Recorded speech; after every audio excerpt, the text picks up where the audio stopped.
Protocolo de transferencia de archivos, o FTP. Seguimos en el contexto de las redes, en este caso con arquitecturas cliente-servidor y con Linux como sistema operativo protagonista. Veremos cómo, configurando un servidor FTP, cualquier equipo cliente, sin importar el sistema operativo, puede descargar e incluso enviarle archivos al servidor de una forma muy sencilla. Veremos cómo conectarnos desde Windows utilizando el CMD o el cliente FileZilla y trabajaremos en las vulnerabilidades de esta comunicación. Utilizaremos un FTP más seguro, agregándole claves RSA y utilizando TLS como protocolo de encriptación. Ya vimos conexiones seguras como SSH y SCP, que te recomiendo que las veas, quedan en la descripción, y empezamos ya mismo con la clase. Antes que nada, te aconsejo que te suscribas, de verdad. Es gratis, vas a poder seguir el desarrollo de todos los cursos y te vas a enterar cada vez que subo un video interesante. Y si te interesa profundizar más en el mantenimiento de equipos, redes y sistemas operativos Linux, soporte de equipos informáticos. Un libro electrónico con más de 260 páginas a todo color y con información actualizada que te va a ayudar a profundizar en todos estos temas y al mismo tiempo apoyar la creación de contenido en el canal. Ahora sí, vamos con el video.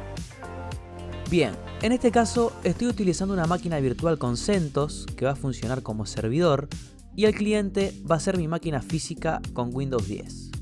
Por lo cual vamos a ver cómo puedo acceder desde Windows al CentOS para transferir archivos utilizando este protocolo. Vamos a comenzar a configurar el servidor entonces. Nos logueamos con todos los privilegios y vamos a instalar un par de paquetes desde los repositorios oficiales. En este caso, NetTools, que es opcional y no lo utilizo realmente en esta oportunidad. Y el paquete del servicio en cuestión, que se llama BSFTPD.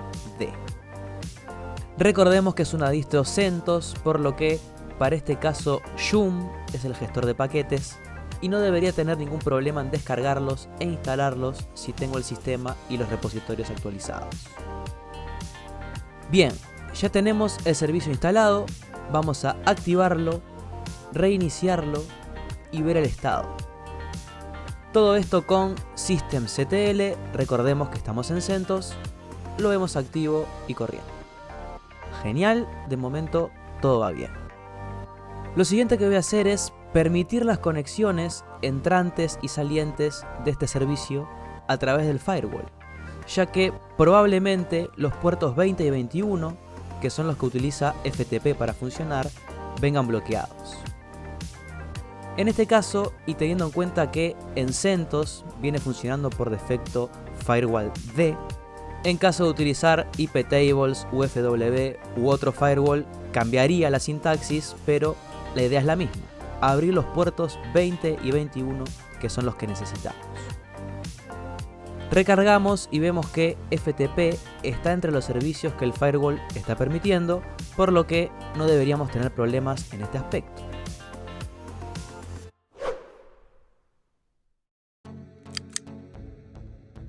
El siguiente paso sería chequear el archivo de configuración del servicio, por lo que lo vamos a abrir con un editor de texto, está en esta ruta y es el bsftpd.conf.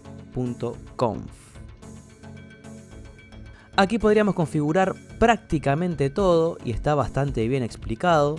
Tenemos el acceso anónimo, permitir el acceso con usuarios locales, que para este caso nos interesa, permisos. Podríamos, por ejemplo, agregar un mensaje de bienvenida a la hora de que alguien se conecte al server. Y de momento vamos a dejar prácticamente la config por defecto y ya volveremos más tarde para modificar algunas cosas. Lo que sí vamos a hacer es crear un usuario en el server.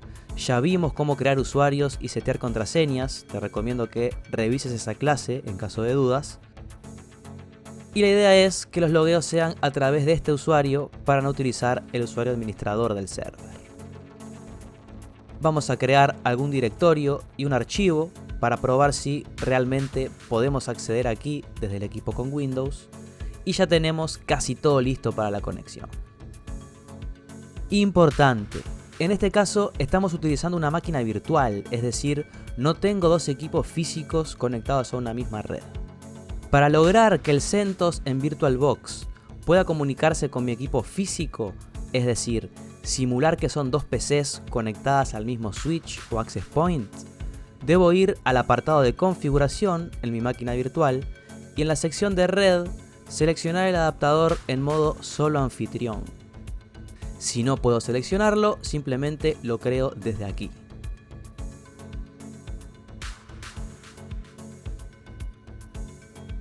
Esto va a hacer que en el equipo anfitrión aparezca una interfaz virtual y mediante esta se podrá conectar con la máquina virtual. De hecho, por defecto viene todo configurado por DHCP, por lo que no hay que configurar ni IP ni máscara ni en la máquina virtual ni en el equipo físico. Simplemente puedo utilizar estas tarjetas de red y voy a lograr la comunicación. Dicho todo esto, tenemos todo pronto, el servicio corriendo, esta es la IP del servidor, por lo que puedo conectarme desde el cliente Windows mediante el CMD, por ejemplo, escribiendo FTP espacio la IP del servidor. Si vemos, hemos accedido, vemos el mensaje de bienvenida que configuramos y nos solicita usuario, que fue el que creamos justamente para esto, contraseña y listo. Ya estamos en el servidor y ahora, utilizando los comandos de Linux, podemos ver los archivos e incluso interactuar con ellos. Ahora hay varios problemas aquí. El primero es que si yo ejecuto el comando pwd, veo que estoy parado en la carpeta home del usuario, pero puedo moverme libremente, por ejemplo hasta raíz, y allí ver todo el contenido que hay en el servidor. Esto claramente no parece una buena idea, por lo menos no es lo más seguro. Lo inteligente sería dejar enjaulado al usuario para que solamente quede en su directorio de trabajo y no ande husmeando por el resto del servidor. Este proceso de enjaular al usuario en su directorio se puede hacer fácilmente desde el archivo de configuración, simplemente descomentando esta línea, que ya viene por defecto, permitiéndole que pueda escribir si así lo deseamos y listo, no tiene mucho más. Vamos a probar de nuevo, pero ahora conectándonos de otra manera, con uno de los clientes FTP más populares como es FileZilla. Tenemos esta interfaz y es muy sencillo de utilizar. Colocamos la IP del equipo, usuario, contraseña, puerto 21 por defecto. Nos dice que la conexión no es segura, cosa que es verdad y en breve solucionaremos. Pero si vemos, ya tenemos del lado derecho nuestro servidor y del izquierdo el cliente. Y puedo tranquilamente transferir archivos de un lado al otro simplemente arrastrando los iconos. Vemos que el archivo se envía y efectivamente el cambio ocurre en el servidor. Ya hemos dejado un archivo en el equipo. Si vemos, la idea de enjaularlo parece haber funcionado, ya que no podemos ir más atrás, no podemos ver qué hay en los niveles superiores a este directorio, pero si desde el servidor comentamos estas líneas, ahora sí, puedo ver todo, por lo que es una configuración interesante a tener en cuenta. Como ya dijimos, FTP a secas es bastante vulnerable, ya que en el proceso de logueo al servidor, las credenciales viajan en formato de texto plano, sin ningún tipo de cifrado. De hecho, esto pasa en toda la comunicación. Y es muy fácil que alguien dentro de nuestra red, con un software de monitoreo, por ejemplo, que los hay gratuitos y muy intuitivos, pueda leer nuestra contraseña literalmente. Y es así de fácil. Estoy utilizando Wireshark, es un software de monitoreo totalmente gratuito. Y voy a ponerlo a escuchar la tarjeta de red del equipo cliente, la que tiene comunicación con el server. Vemos que el servidor inicia, se presenta con un ARP gratuito en broadcast para que toda la red conozca su MAC. Vemos peticiones de DHCP y parte del proceso DORA para su configuración. Con un poco de conocimiento, programas de este estilo pueden darme mucha información de qué es lo que está sucediendo en mi red, qué equipos se están comunicando, mediante qué protocolos y capturar parte de la conversación. Vamos a dejar esto funcionando y voy a conectarme nuevamente al servidor. por ejemplo con FileZilla de vuelta. Si vemos, FileZilla nos avisa que este servidor no soporta, no está configurado ningún tipo de cifrado, por lo que si continúo toda la comunicación se puede ver comprometida. Me están avisando. Yo ignoro este mensaje y aquí estoy muy feliz transfiriendo mis archivos. Pero si vamos a ver, el programa de monitoreo ya detectó la conexión FTP y si buscamos un poquito puedo ver todo lo que está sucediendo y literalmente leer el usuario y la contraseña del servidor. Y aquí da igual que tan robusta sea la contraseña si literalmente alguien puede ponerse en el medio y leerla. Por lo que necesitamos darle seguridad a esto cuanto antes. Vamos entonces a proteger esta conexión mediante un cifrado de datos utilizando una clave RSA y su correspondiente certificado. ¿Qué es esto de clave RSA y encriptación de datos? Te recomiendo realmente que veas este video del canal Derivando, donde explica de una forma muy sencilla y en poco tiempo el concepto de criptografía, clave pública, clave privada y cómo funciona el algoritmo RSA para codificar un mensaje en base a números primos de gran tamaño. Creo que no tiene desperdicio el video y queda en la descripción para que lo veas luego.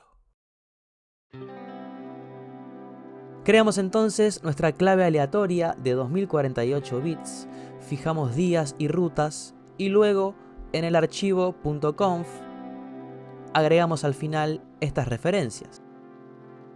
Nuevamente indicando la ruta de la clave privada, habilitando la encriptación, versión del protocolo, en qué caso permitirla y bueno. Dejo esta configuración a modo de referencia, aunque seguramente profundicemos en esto más adelante. Lo interesante es que ahora, al reiniciar el servidor y volver a conectarme, si vemos, desde FileZilla ya aparece un certificado con un algoritmo de clave pública RSA 2048 bits. Confiamos en él y al loguearnos vemos por aquí que el protocolo TLS está funcionando. Y esto hace que si yo estoy analizando la red, como hicimos hoy, ya veo que toda la negociación para autenticarme y comunicaciones posteriores ya aparecen totalmente cifradas. Y ahora sí, no puedo ver tan claramente qué es lo que está ocurriendo. Por lo que la seguridad de mi conexión ha aumentado considerablemente utilizando un protocolo más seguro. Bueno, espero que el video haya sido útil. Para más formas de compartir archivos, dejo al final otros videos interesantes y nos vemos en la próxima clase. Chao, chao.